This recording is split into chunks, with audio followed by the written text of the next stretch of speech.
Inside the Birds is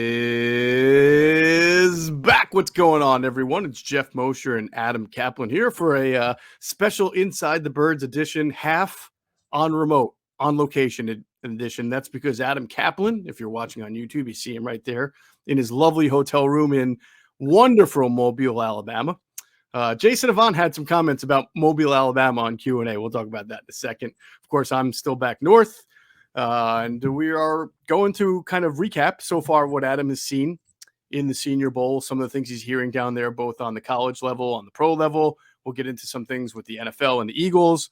And I know everybody's getting excited for draft time, but people, Adam, have been pretty excited as far as the feedback we've gotten on our hour-long ITB TV this week with Rick Spielman, the former Vikings GM. You know, we talked about so many things, both from every time we have a GM on, we talk about draft analytics, you know, how you build a team, philosophies, but then also all those Vikings Eagles storylines, those crossover storylines, the Sam Bradford trade, right? The NFC Championship game. And of course, the selection of Jalen Reagor and Justin Jefferson there back to back.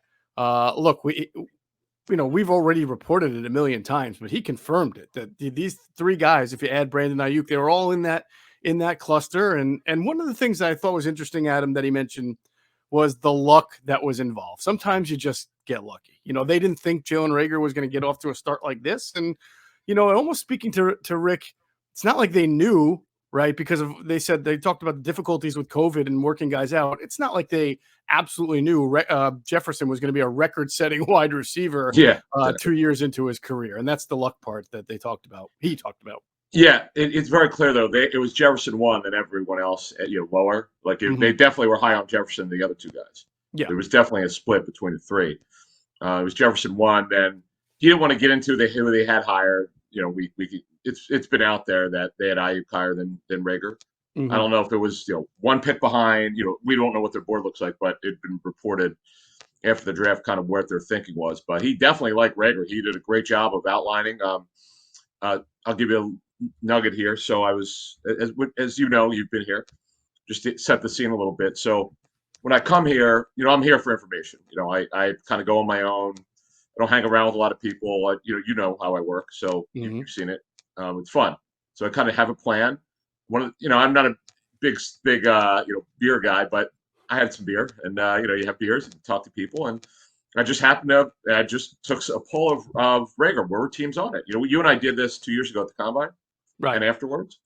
But I haven't got anyone who thought he would go past the middle of the second round like that. Like with Marcus Smith, that miss in 2014, most teams had a 2 on him. I couldn't find anyone who had a 1 on him. Right. That's kind of where that was. That's the difference between the Marcus Smith pick and the Reagor pick. Well, people really like Reagor a lot more than they like Marcus Smith.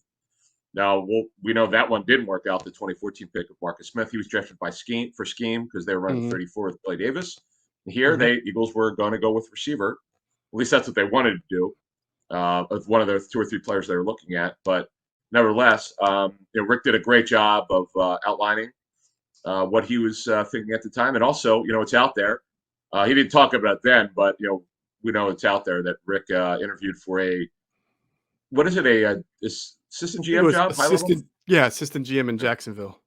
Okay, in Jacksonville, right. So, as we speak here very early Thursday morning, our understanding is he hasn't made a decision yet what he's going to do.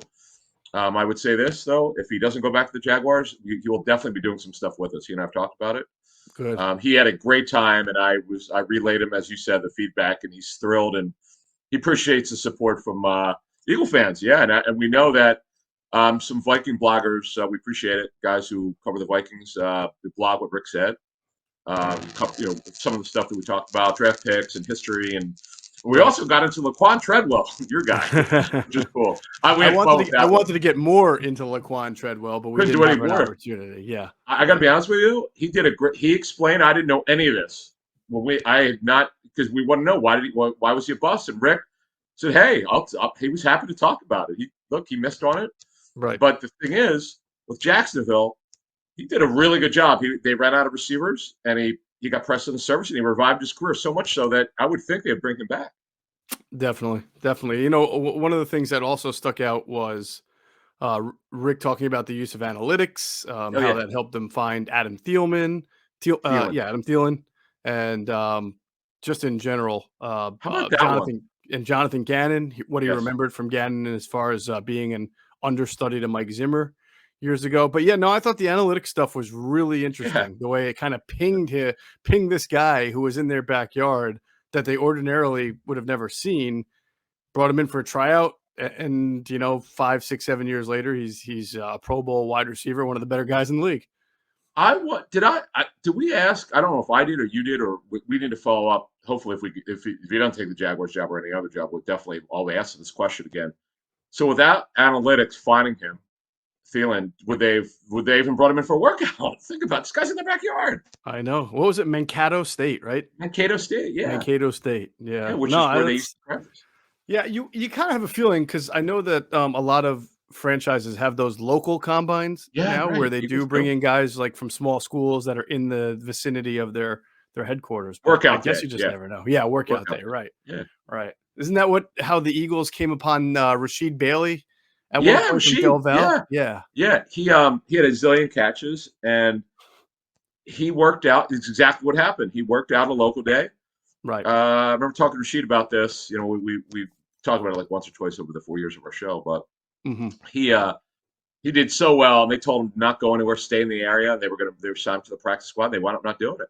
Chip Yeah. backed out for whatever reason. So let me ask you, as we kind of transition a little bit, you're Yeah, down in Mobile, Alabama. You've got personnel from all 32 teams. Even the Super Bowl teams send some scouts down there, and yeah, so sure. you've got a lot of people involved in the NFL there, flooding the streets and the bars. So, Yeah, yeah. what is the sort of the talk around the Brian Flores situation and the Oh, lawsuit and the big thing? okay. Glad you brought it up. Okay, so I know nothing about this. I'm at practice, and I can't remember. I did not know this reporter. I think he covers the Dolphins. He was down there, Hmm. and he was asked to talk about this story that just broke. But Flores is suing the league, and I was looking. The guy was showing me his phone because I was like, "What is this? I don't know anything about it. Can you Hmm. explain this?"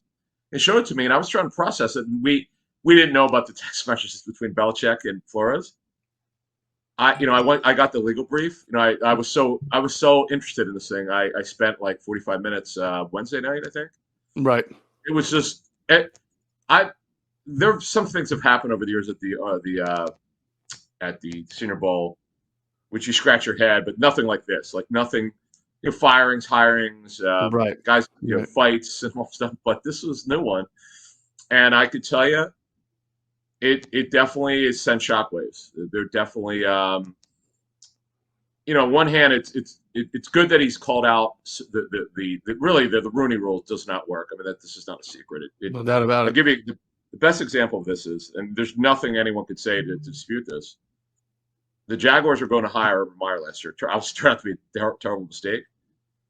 So it was not a secret. It was reported by NFL Hmm. Network. He was interested. I've talked to a lot of people connected to the decision. This is all he was doing is Shad Khan was going to spend money.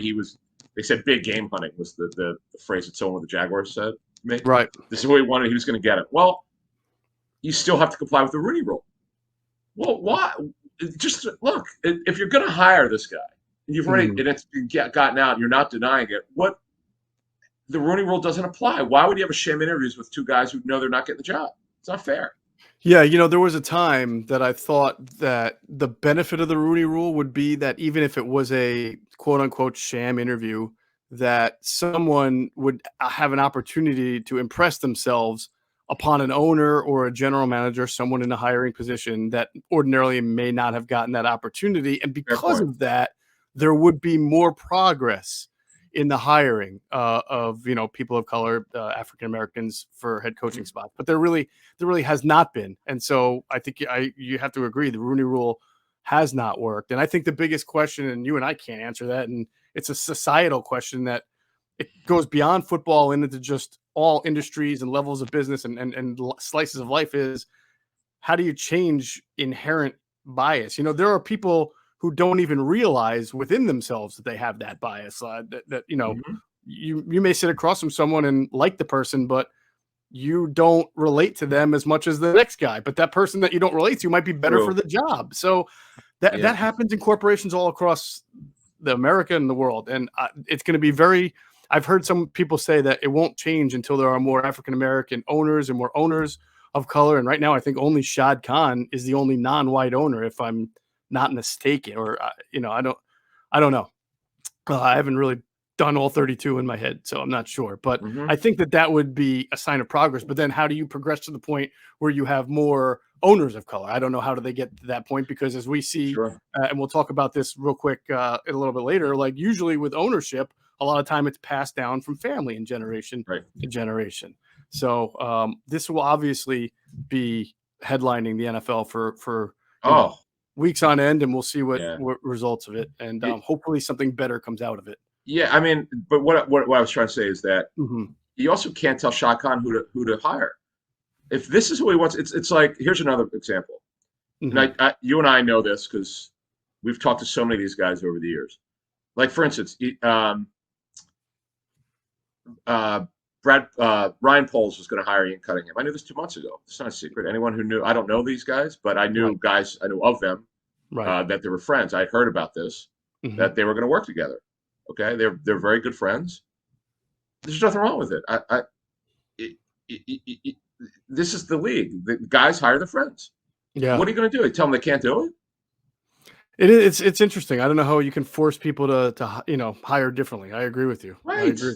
That's two problems. How do you force people to hire differently, and then how do you again force people to look within themselves and rid themselves of that inherent bias? And that's the biggest challenge that the league is going to face. And I mean, so go ahead. What do you do? What do you do? You can't tell people, as you said very well, you can't tell people who to hire. I like that the league identified that it's a problem. They know it's a problem. That's why they have 2 minority candidates to interview for GM and head coaching jobs. Now, the embarrassing thing for the league is, though they're doing it for the right reasons, it's embarrassing that teams could get a 3rd-round pick compensation for hiring a minority. That's what you have to entice teams to do. How absurd is that? Yeah, it's bad. It's a sign of the times. It really is. It is. And then the whole issue of, the Dolphins owner, Stephen Ross, and apparently there's a witness to him offering money to Brian Flores to lose games is just bad for the league. I mean, that's terrible. And Hugh Jackson got involved. Did you see what Hugh Jackson said on Wednesday? I actually did not. Yeah, he threw in that there was something going on with that in the Browns.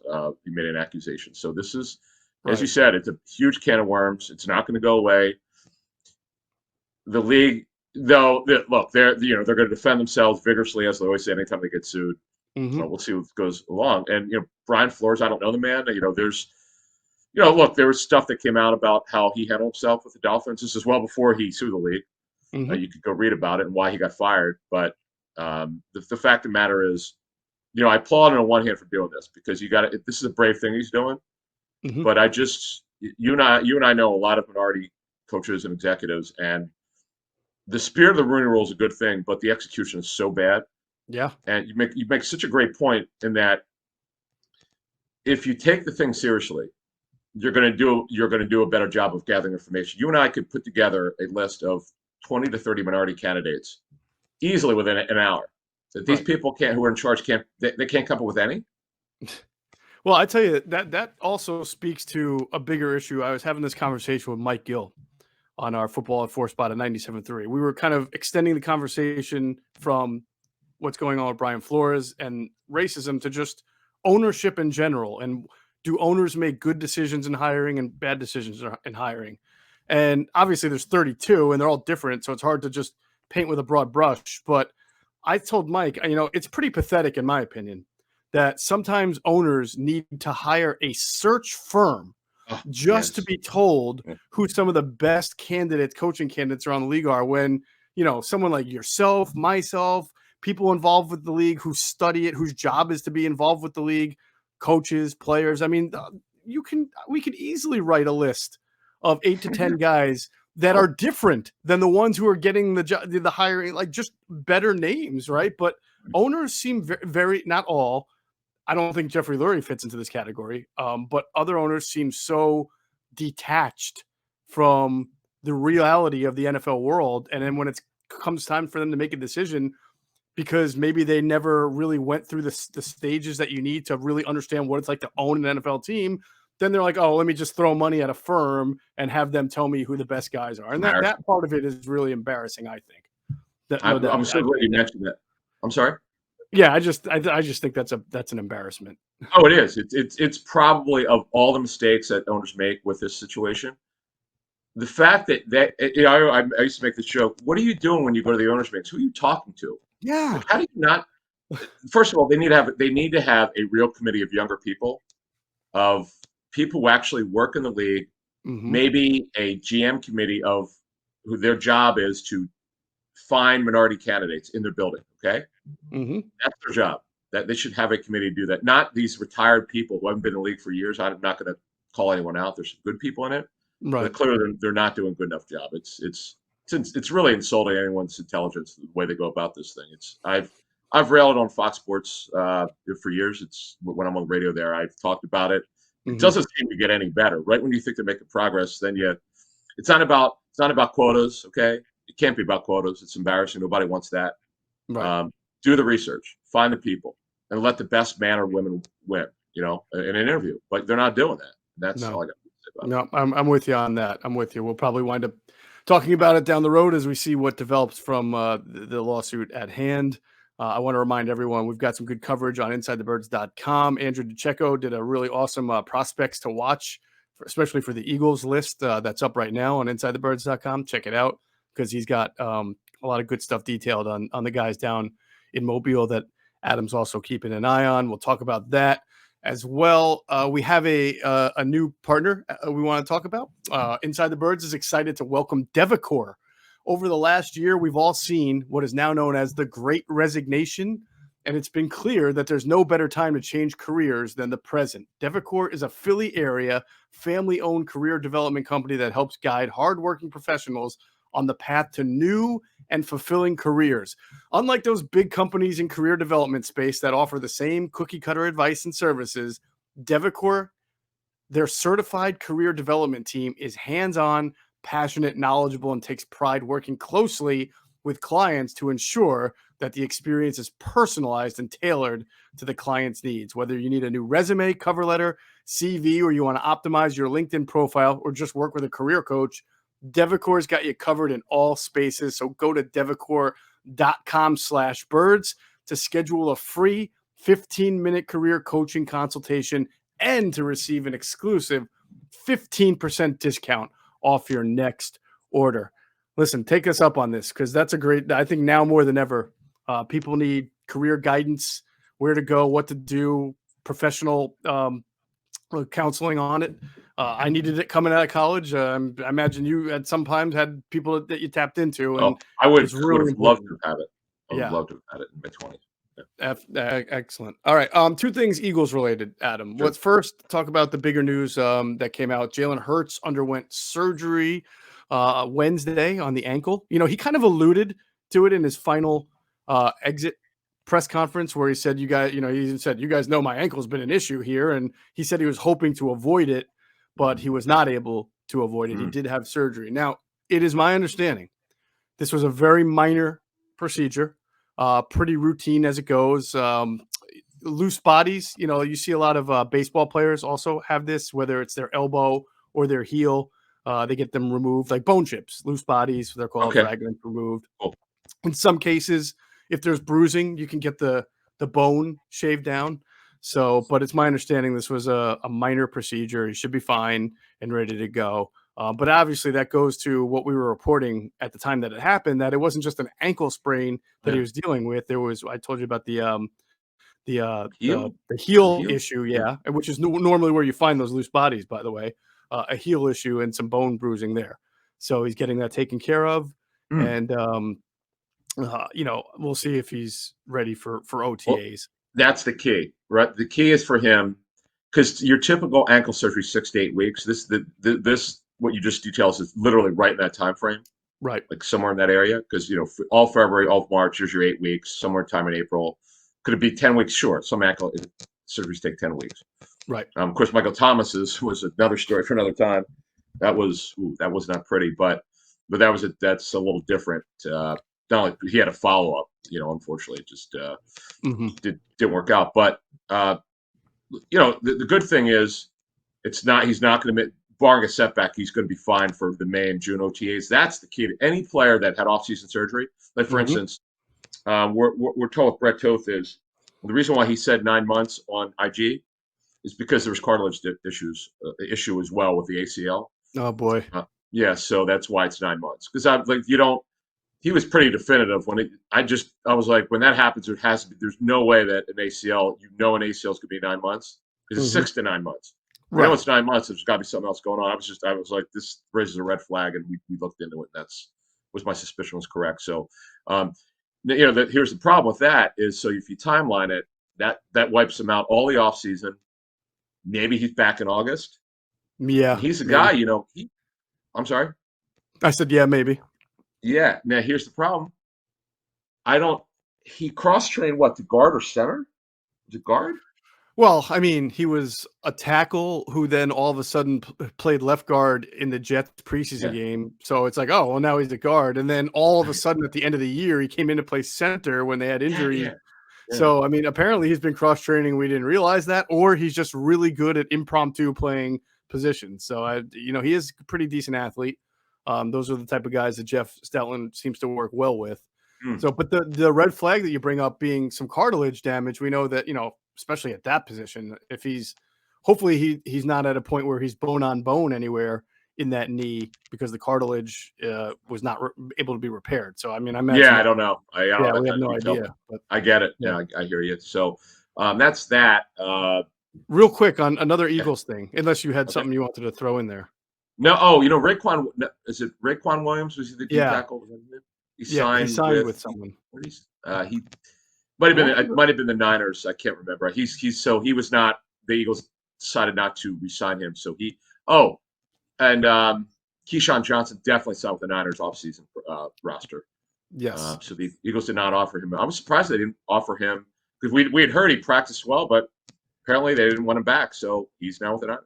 Listen, you and I mean, we've been through this with this Eagles practice squad wide receivers. Like, what are they doing? You have John Hightower on the team the whole year. You protect them all year. And then in the last week or two, you decide, we don't like him that much. And then you wind up calling up Keyshawn Johnson. So you think you had reported this. He was like special teams player of the week for a couple of weeks. So you think, all right, and then maybe not. They don't sign him to a reserve. So now who knows what they're doing at wide receiver. I know they got Deion Kane, right? They signed him to a future still, right? Deion Kane, do they still have him? Yes, they did. He's back. Yeah, and the Heat. Okay, so we've talked about him before. Major an ACL. He was tearing it up. Remember talking to Chris Ballard, GM, about him. They loved him, and it's just so sad. He never was the same. Bounced around with the Steelers, and the Eagles are bringing him back, and Sirianni knows him. So you take a shot on traits and skills. So he's a long shot to make it, but you never know. Yep. And he'll hopefully make it through OTAs and bring him to training camp. That would be the goal, to get him to training camp and see if he's got anything left. Man, they just talking to people here in Mobile this week. One of the things I'll do is we'll talk quarterback position, because this is the most quarterback talk I've ever had, and it's my 19th year, because it's so wide open. It is remarkably wide open. I still think Pickett goes first, but you never know. Yeah, but just the whole thing, it's not a great class. We know this, and we'll see how many go in the first round. Right. But just ask. I ask about what do people think about the Eagles, and amongst the teams I'll ask them about, and they thought that I'll have to say this. They also gave Roseman credit because people feel he had a very good draft, but the prevailing thought is Sirianni did masterful work. Like, there's no way that team should have made the playoffs. Hey, I know they didn't play well against the Bucks, but still, though. I mean, I can see people giving him credit. Sure. Yeah.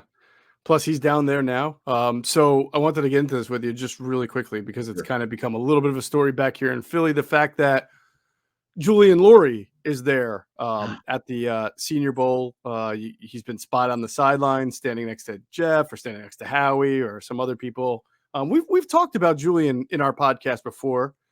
He certainly has a presence. I mean, he unless something changes, he will be the owner of the Eagles someday when Jeffrey decides to bequeath the franchise to him. He's done some work with the NFL. What's the program, the rotational program, where you kind of learn different elements of franchise management. There's a program that the NFL does. I forget. I think it's called the rotational program, where you learn different. That's interesting. Yeah, okay. yeah. And we also know that he's involved a lot in the analytics. We knew that he was part of the interviews with the head coaches that were going on. We talked about that when it happened. So it really shouldn't surprise anybody. I do think it makes some people a little like squeamish or squirmy when they're like, "Oh man, what's Julian? He's 26 years old. What's going on here? Is how much control, how much power does he have?" But he's got a presence there. That's I think the best we can say it. Yeah, look, Roseman is here. Jeffrey Lurie, who, by the way, I've seen him at the Senior Bowl before. This is nothing new. In fact, I stood next to him at the Senior Bowl in 2016. Had no idea they were going to draft Wentz, but this is the year they made a decision at the end of the year when Roseman got his job back. They were going to get their franchise quarterback. There was nothing more important to him that year.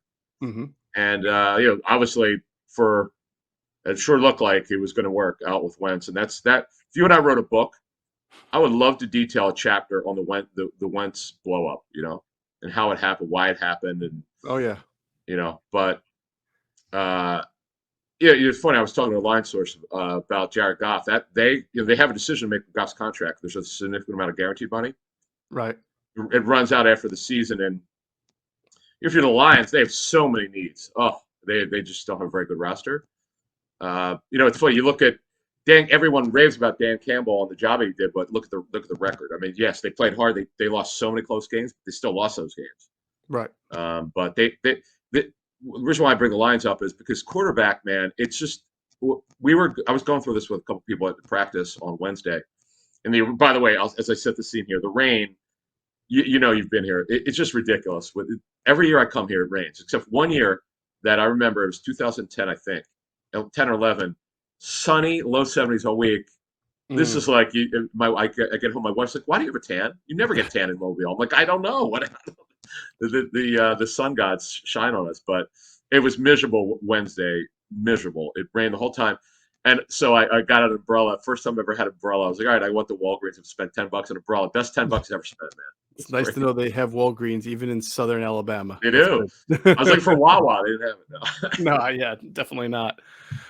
So anyway, quarterback. We'll talk about that. So but that wraps up the Eagles news really. And as far as storylines, now the one thing I did want to mention though, Howie and Jeffrey do go to the Senior Bowl, but they don't go every year, right? And in fact, I think they go less frequently over the last 5 or 6 years than earlier in Howie's, at least for Howie.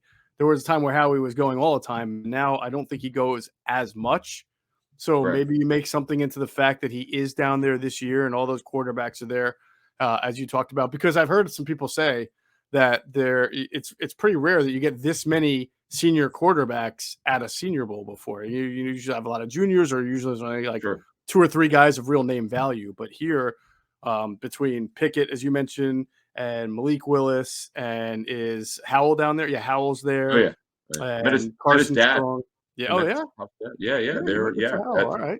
I think he's a Cowboys fan, though. I've rolled my eyes. You can't draft I was him. like, what's that? Can't draft him. Got to scratch him off the list. Right. It's just funny. I was like, oh no.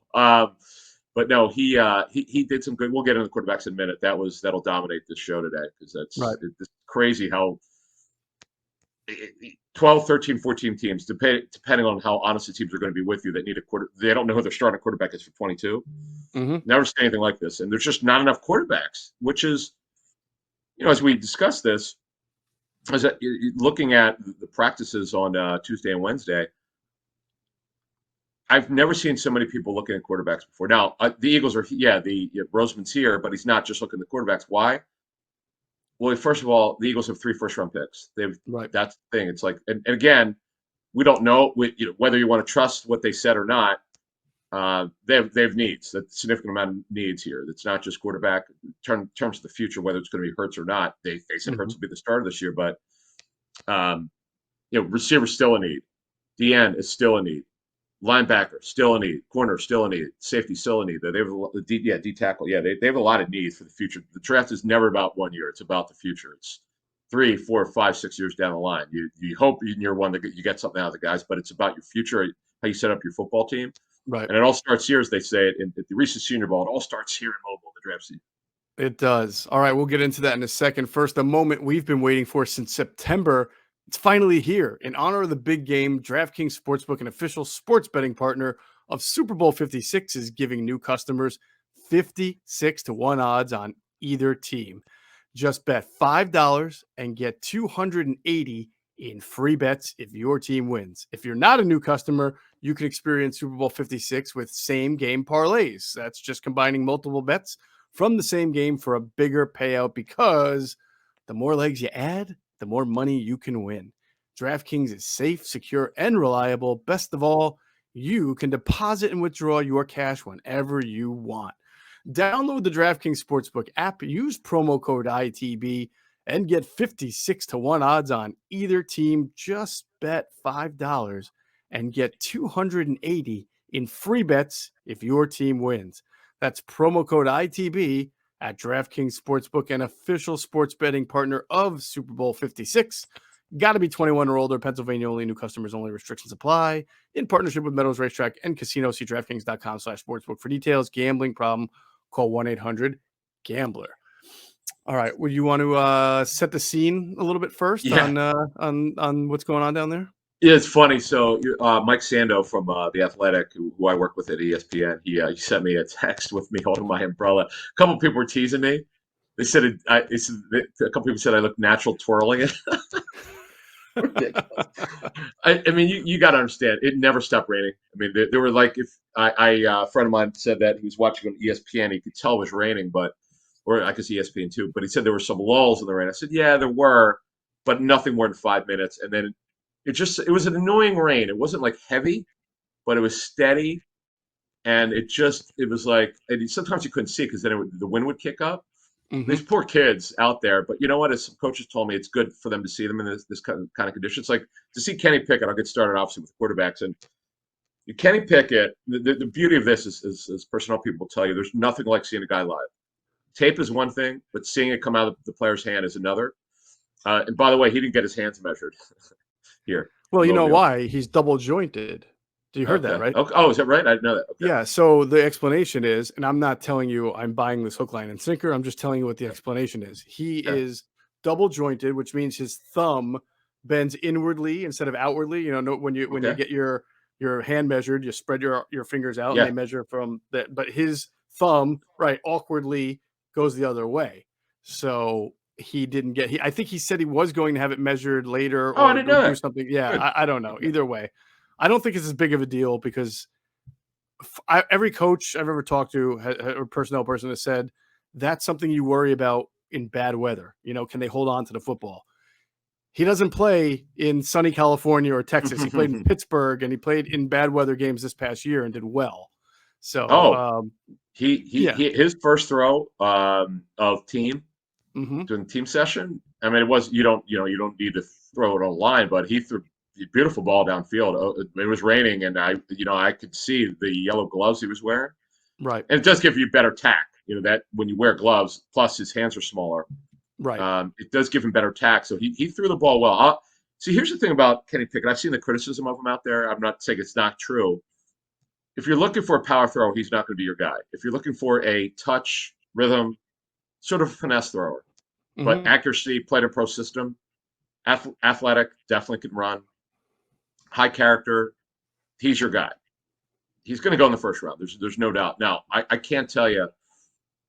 It's too early in the draft process. We're only here in early February. We don't know kind of what the pecking order is. That's what everybody wants to know. I think it's still wide open. I would argue we'll get into Carson Strong because he is obviously a major. If you know anything about him, he's got a very big issue with his right knee. He might be getting Davis Mills treatment of the third round. We'll get into him in a second. He's looked really good, but Pickett's a kid. He's just I don't know. He's plug and play right away, but he's a guy who certainly could be future quarterback for a team. He's going to the first round. I would argue because I know some people think he's being pushed up because of the lack of available quarterbacks, free agency in the draft, and so many needs. I still think he's a first-round pick in any draft. I think he's got really good traits. I talked to Greg Cosell with him last week. He's done his tape study of him. He really likes Pickett a lot. Right. So that's a good confirmation right there. Just to be clear on the lack of a power arm that you're talking about, I think you mean like he's not like Lamar Jackson, Justin Herbert, just cannon arm, but he's got a good like he can make the good. Joe Burrow doesn't have a cannon; he just makes really good throws as well. That's what I've kind of heard someone say. Like, go ahead. No, I was just gonna say I would say Burrow's got a stronger arm than Pickett. I've seen. Did I? No, I didn't see Burrow live, but I saw him on all 22. Mm-hmm. And watching Pickett throw, he's more of a touch passer. Pretty good mechanics though. He looks the part though. I'm not the hand size. You have to mention it because that's a factor for teams, but it shouldn't. I don't think it should matter in the end because if the tape shows with gloves on, he can make the throws, and he can make the throws. Right, and if he doesn't have a track record of fumbling, then I think that you'd be more comfortable with it as well. Also, and of course, he's played in the inclement games. I've heard the same thing you have. Obviously, I haven't seen it with my own eyes, but on Carson Strong, he probably has either the best or the second best arm of the quarterbacks coming out. Malik Willis can really throw it too. Oh, yeah. But you mentioned the knee injury, right? I mean, that takes away from his mobility, and it's also for some teams it's going to be a medical red flag. Yep. Does he get the Davis Mills treatment? It'd be interesting. I mean, I don't know. Just based on the early feedback I got, and a lot of things changed. I felt like people were trying to give me second round vibes more than falling to the third. And these teams I spoke to knew about his knees or knee, obviously. But medical. See, the only thing is the medical grades. They're not done with medical grades yet. Correct. And so I was just going to say that with Carson Strong, he's had at least 2 medical procedures in that right knee over the last year. I don't know. I believe it's more than 2 in his career, his playing career. And there's a really good article, one of the Nevada papers interviewed. He was very honest about it, what he's gone through with this knee. But it's funny. I knew going in the knee was a problem, but I totally forgot about what I watched, which is a good thing. I didn't want it to impact what I saw in practice. He could spin it. He could drive it. I watched Willis before I came here, just on the cut-ups, the TV copy, the highlight tape, the hit tape, as they say.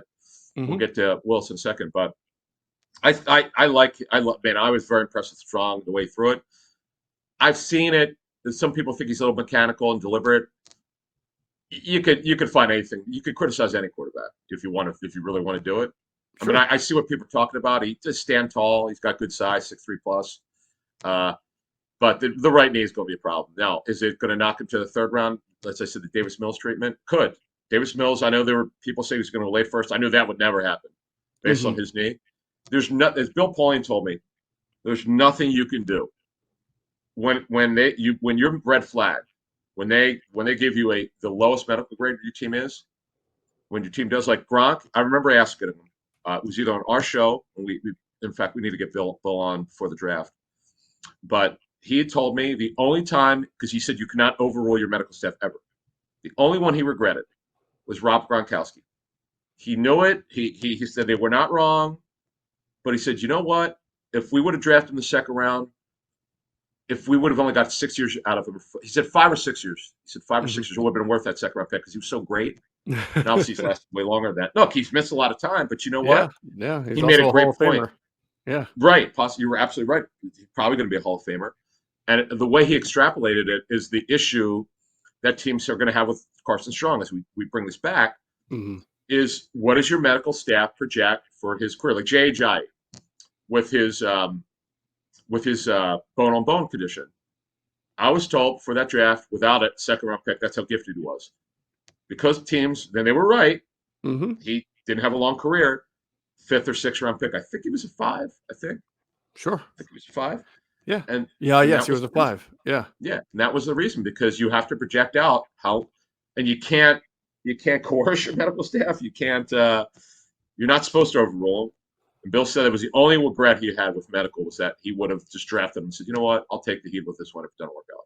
Yeah, that's a good point, because you go back to like DK Metcalf a couple of years ago, sore spot for Eagles fans, but I probably had 5-6 people tell me they had him as a mid to late first, early second, but those were football people, and obviously the medical people got the last laugh on. Well, I don't want to say the last laugh. They got the make the final judgment on that, and he went a lot lower. So when I'm talking to people who tell me they like Carson Strong and giving me certain rounds that they see him in, I'm not really factoring in what the medical people might say and how that might.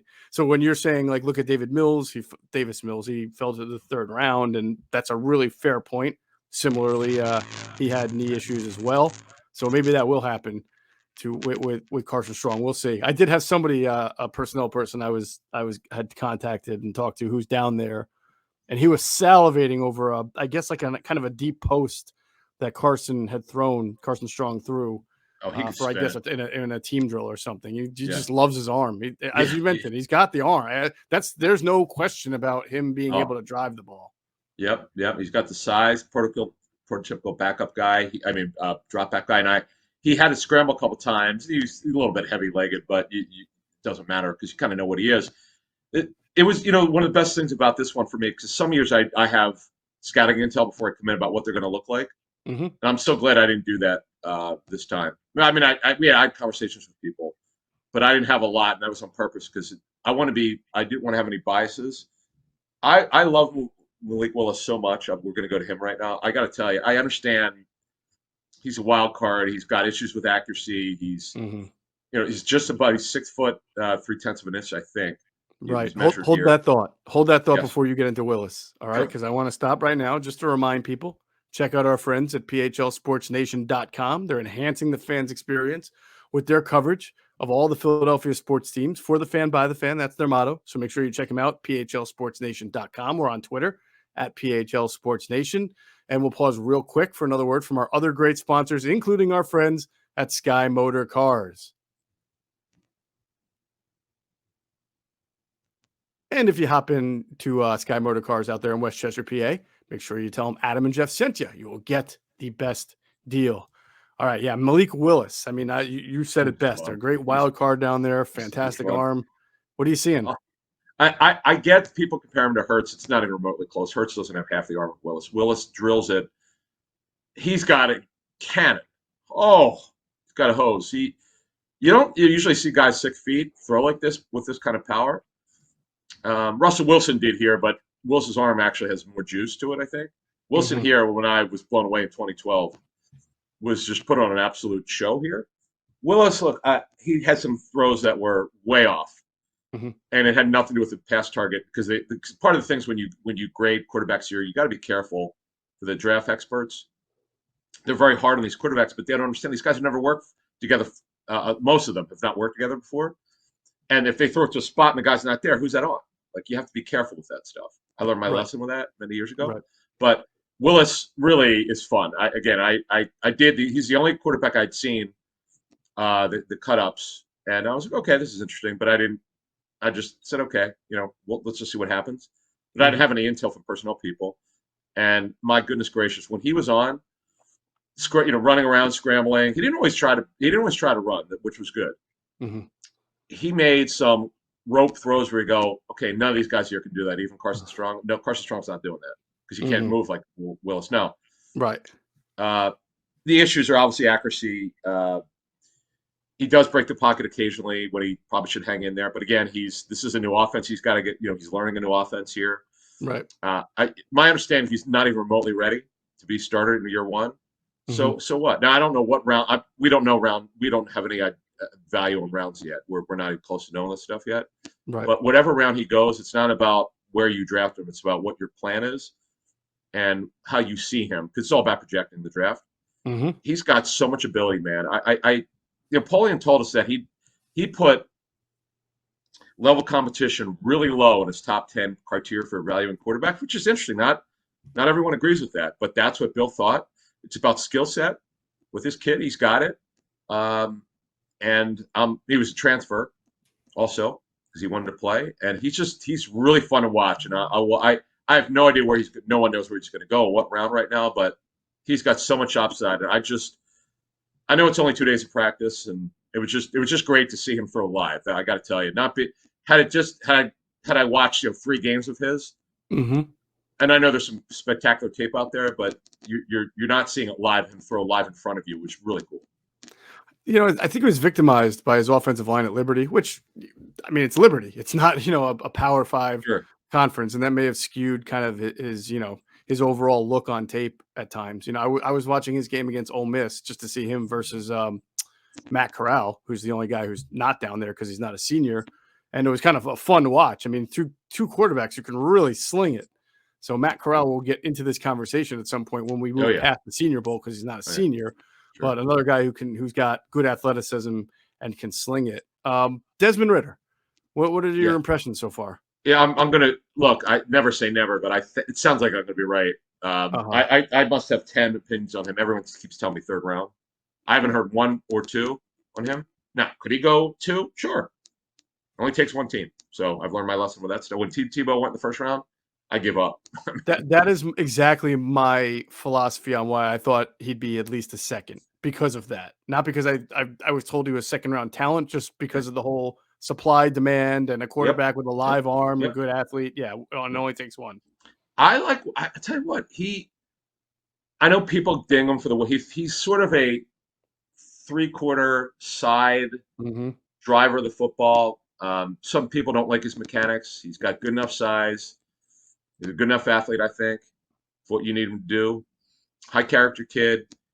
I don't know that he projects to be a starter at the next level, but if he goes to the third, the way it's described to us is a third round pick is a low end starter, high end backup. Right. That to me is what he looks like to me. But he has traits. He has skill, and he's another guy I'm glad I was able to see because I did see him in the fall. Cincinnati's on TV a lot, so I was able to see him. And at least I know what he kind of looks like, and I have a mental picture, and it kind of matches up what people are telling me here. I asked a lot of quarterback questions. I mean, it's just good. I like getting different opinions. I like when people don't agree. It's really cool because as you know, there's there's one bar at the Battle House.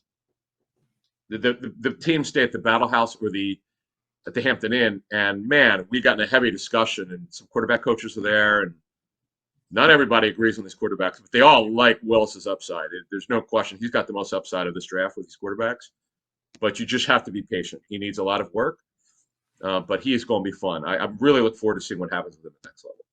All right, so the two other guys that are there are Sam Howell from North Carolina and Bailey. Is it Zappi or is Zappe? Bailey Zappi? That sounds like a rock star name. Man. I know, right? Or Frank Zappa, right. Bailey Zappi is put up 1 million yards. So he played for 2 schools, like 60 touchdowns. It's just his numbers are just absurd. Yeah. This is what he is. I stood next to a quarterback coach who helped me. He had already done his homework on him, so he confirmed some of the stuff he saw on tape, and some of it was good because he was asked to do some different things here. He's an anticipation thrower. He gets butt because he doesn't have a gun. He can make throws. He's very similar to Mac Jones. Very similar. He's maybe an inch and a half smaller, inch and a half smaller, but he throws a good timing, anticipation. He's got a lot of ability. You're just not going to wow with if you're an arm talent guy, then you're not going to like him. Right. If you like anticipation, guys can get out of their hand. They're smart. He's athletic enough to know what he's doing. He's your guy as a developmental starter, maybe high-end backup, low-end starter. I'm hearing third round. Could he go in the second? Sure, as you said, and I agree. Supply and demand. These guys get pushed up. Quarterbacks always get pushed up. When you hear it's reported, okay, there are going to be 3 quarterbacks in the first round. Watch 5 go in there. Where you go, there's no way this guy's a first round pick. Right. The Mark Sanchez argument I've used for decades now, or a decade now. He's a guy that never should have been a first round pick. He didn't have a first round talent.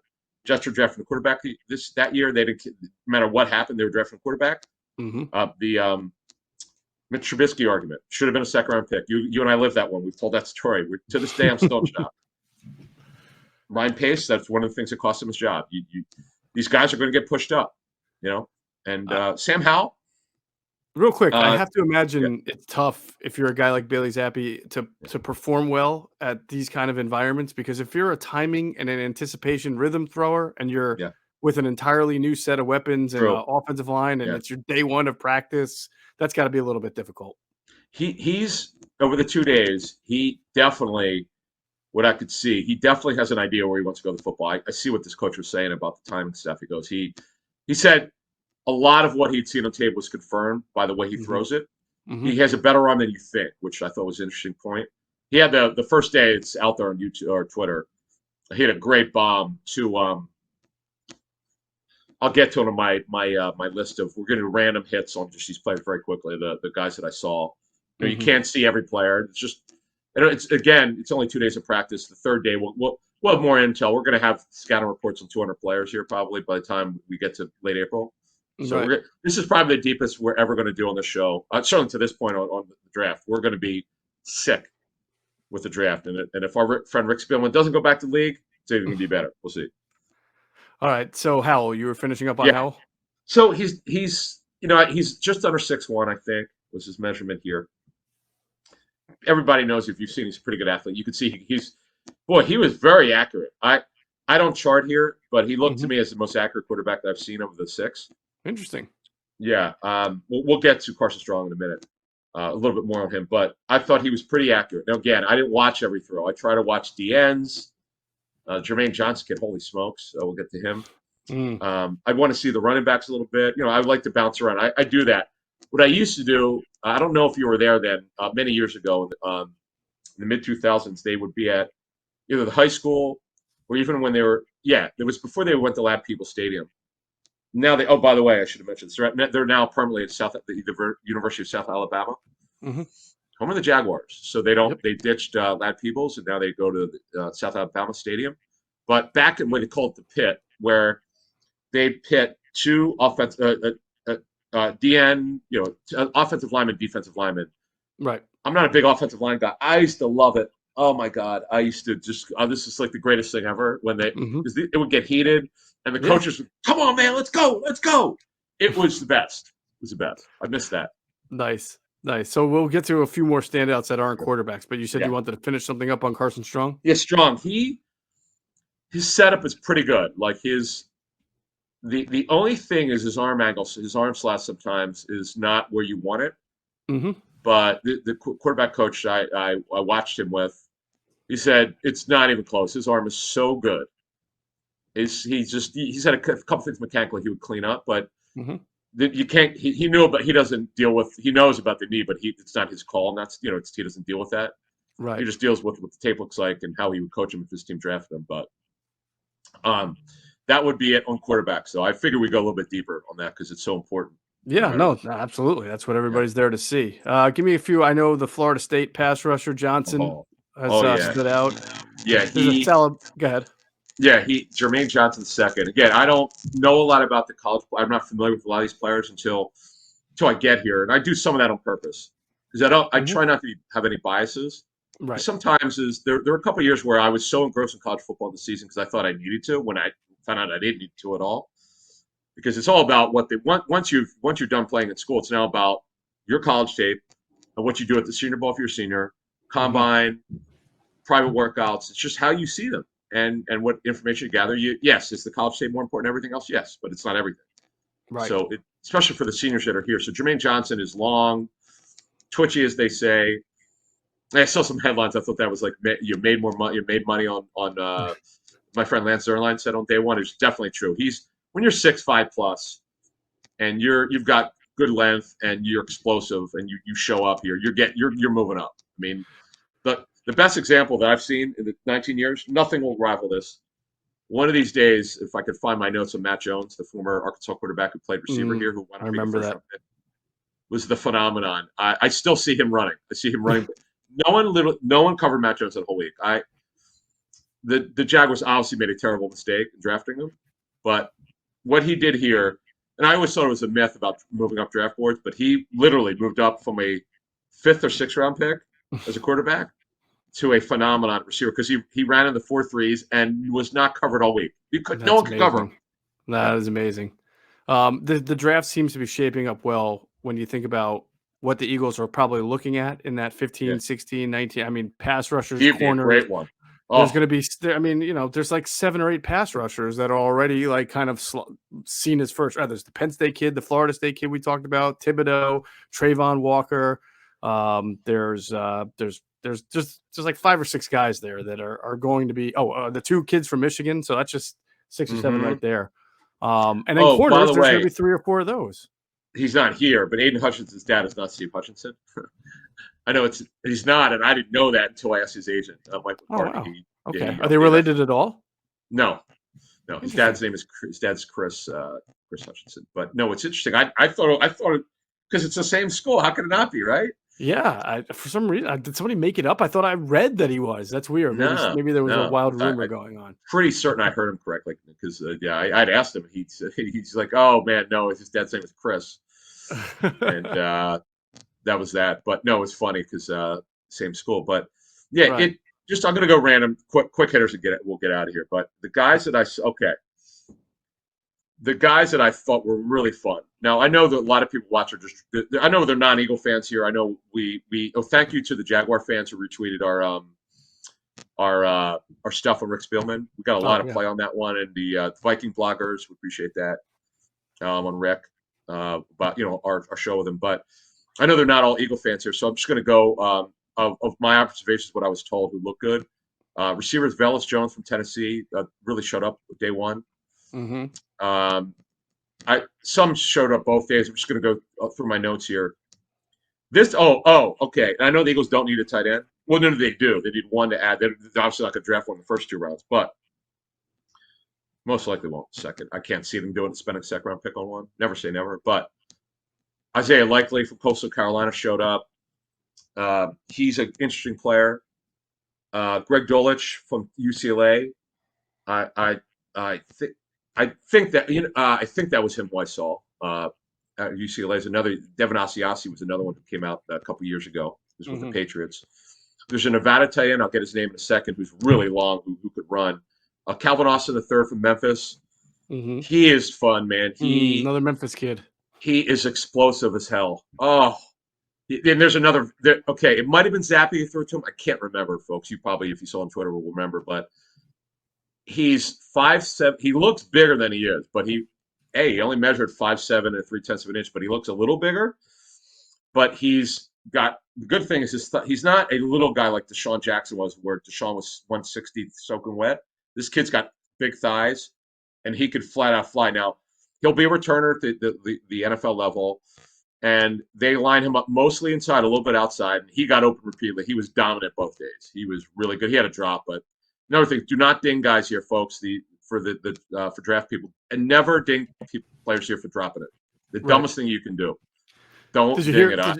Yeah, Jason Avant made a big deal about that. He that's another at the Senior Bowl. He dropped a pass, and he's like, everybody wrote about it, reported on it, and this was like early 2000s, right, when there was no Twitter and there was no social media. But even then, he was getting headlines for dropping a pass, and he ends up being one of the best hands in the league.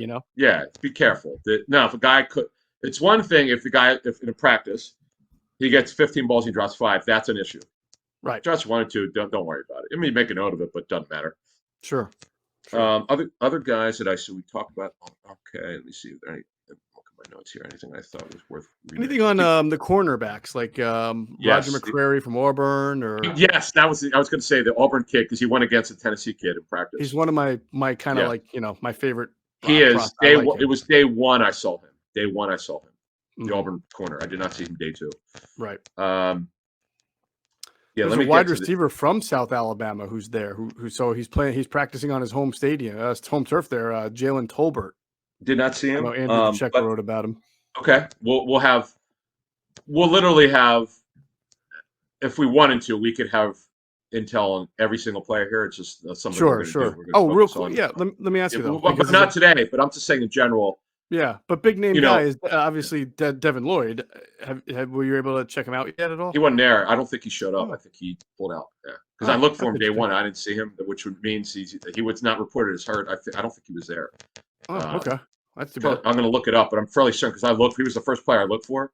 Right. Because we talked about him in our little preview, and I was like, oh man, I can't wait to see him. See what his measurements are. Because I used to go to the weigh-ins. Just kind of cool. Just to see because it's the first measurement, and then we get measured at the combine. See if it's, because there's usually a difference, which is ridiculous, but it happens. Right. And the same guy every year from the Panthers, tall guy. I can't think of the guy's name. 4, 0, 1, 2. Like that's the way he says it. It's pretty funny. I know the voice because it's the same guy every year. Let me see the guys that I wanted to talk about. Jermaine Johnson. I talked about him. Yeah, we talked about Jermaine Johnson. Yeah. Safe though, because you're still got another day there to kind of collect your thoughts on these guys. And our next show will drop. Today's Thursday. Our next show will drop Monday, and we're going to have an overview of about 20, 30 more players that I have intel on. Awesome. Awesome. There was one. Who was? Jalen Tolbert. I saw him. I only saw him briefly. I didn't get an idea.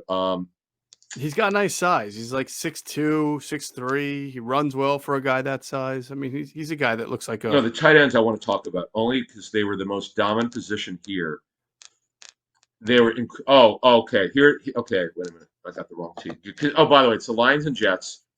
Deuce Staley's the head coach. Dan Campbell handed him the reins. Mm-hmm. Good for him. Deuce is the assistant head coach. Oh, Jalen Petrie of Baylor. Oh, the safety from Baylor. Yeah. Saw him day one. He looked real good. Yep. He did a good job. Again, of the times I saw him, but I didn't watch him the whole practice.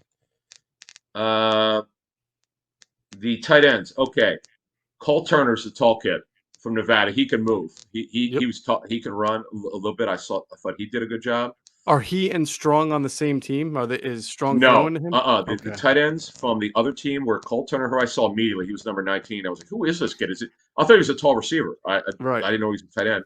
Jeremy Ruckert from Ohio State, Jake Ferguson from Wisconsin, Boise State, Khalil Shakir. I didn't see Ferguson or Shakir, but man, the Cole Turner kid could run. He definitely made some plays. Oh, the big one though, there were a million tight ends here. Trey McBride was awesome when I watched him. I'm going to give you a name. I got to look it up to make sure I got this right. Trey McBride went to what school? He went to I think Colorado State, if I'm not mistaken. He did, yes. Yeah. He reminded me. Now, some people might. Do you remember SMU tight end who was drafted by the Niners? An SMU tight end by the Niners? And they got traded to the Steelers. Vance McDonald. Oh, yeah. I remember. Yeah, and Vance McDonald had a huge backside, but what I'm saying is, as an athlete and moving, and he's like 6'3" plus. He wasn't 6'4", he's under 6. He was like 6'3" plus. He was making plays left and right when I watched him. He definitely helped himself. Now, I don't have round targets yet. It's too early. But he stood out. So if you're a tight end guy, if you're a draft guy who's not here. Oh, no, one more thing before we get out of here. Really appreciate all the people who came up to me and watched Inside the Birds. Blown away. I don't, you never know. I know you've met some people watch our show. You just don't know. And it was really cool. One guy came just because I mentioned it. I've learned scouting through it, and he was inspired. So he can't remember the kid's name, and I was like, "This is awesome! I'm so glad you came up. It was great." Nice. So I'm glad we talked about. Yeah, it is. It's so pure here. It's not the combine, which is kind of fake football to me. This is like really. I get it's only a couple of days. The Thursday practice is really light. It's really not. Right. You don't want to make too much of the Thursday practice, but they do some hitting. The thud. They hit a little bit. Yeah. Here. I was surprised on Wednesday that they hit a little bit.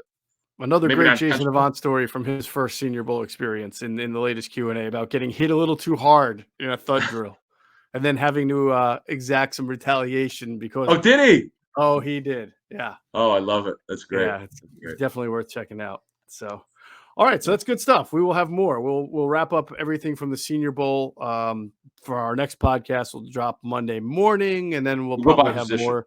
By the way, we'll go by position. Yeah. Right. We'll have more Eagles related items, I'm sure, as well. And look forward to doing that. All right. That'll do it for this episode of Inside the Birds, the leading podcast in Eagles Intel. Big thanks, as always, to Hunter Brody, our producer. You can check his work out on YouTube. His channel is called Sports Talk with Broads.